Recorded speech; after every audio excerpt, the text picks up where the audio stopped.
ರಾಣಿ ಚೆನ್ನಮ್ಮ ವಸತಿ ಶಾಲೆ ಮರುನಾಮಕರಣ ಮಾಡುವಂತೆ ಒತ್ತಾಯಿಸಿ ಮನವಿ. ಗಜೇಂದ್ರಗಡ ತಾಲೂಕಿನಲ್ಲಿ ಬರುವ ರಾಣಿ ಚೆನ್ನಮ್ಮ ವಸತಿ ಶಾಲೆ ಗಜೇಂದ್ರಗಡ ಅಂತ ಇರುವ ಶಾಲೆಯು ಸದ್ಯ ಶ್ರೀ ಕಾಲಕಾಲೇಶ್ವರ ಗ್ರಾಮದಲ್ಲಿ ಇರುವುದರಿಂದ ಈ ಗ್ರಾಮವು ರಾಜೂರು ಗ್ರಾಮ ಪಂಚಾಯತ್ ವ್ಯಾಪ್ತಿಗೆ ಬರುವುದರಿಂದ ಈ ಶಾಲೆಯಲ್ಲಿ ಓದ್ತಾ ಇರುವ ವಿದ್ಯಾರ್ಥಿನಿಯರು 75% ಪರಿಶಿಷ್ಟ ಜಾತಿ ಪರಿಶಿಷ್ಟ ಪಂಗಡ ವಿದ್ಯಾರ್ಥಿನಿಯರಾಗಿದ್ದು ಅವರ ಮುಂದಿನ ವ್ಯಾಸಂಗಕ್ಕಾಗಿ ಹಾಗೂ ಸರ್ಕಾರಿ ಉದ್ಯೋಗಕ್ಕಾಗಿ ಈ ವಸತಿ ಶಾಲೆಯ ಅಭಿವೃದ್ಧಿಗಾಗಿ ಈ ಶಾಲೆಯ ಹೆಸರನ್ನ ರಾಣಿ ಚೆನ್ನಮ್ಮ ವಸತಿ ಶಾಲೆ ರಾಜೂರು ಅಂತ ಮರುನಾಮಕರಣ ಮಾಡಿದರೆ ಈ ಶಾಲೆಯಲ್ಲಿ ಓದುವ ವಿದ್ಯಾರ್ಥಿನಿಯರಿಗೆ ಗ್ರಾಮೀಣ ಕೃಪಾಂಕದ ಮೀಸಲಾತಿಗೆ ಒಳಪಡ್ತಾರೆ.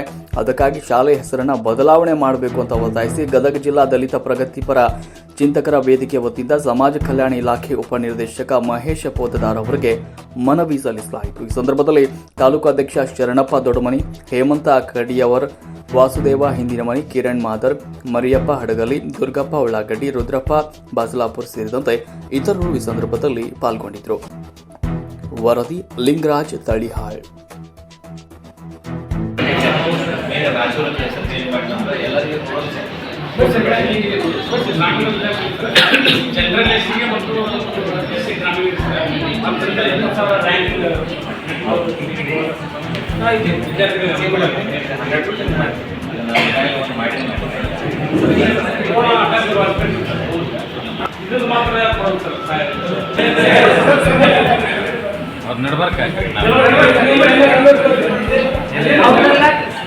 ನೀವು ಮನೆ ಕೊಡೋ ಲಿಸ್ಟ್ನೇ ಬರ್ತೀರಿ.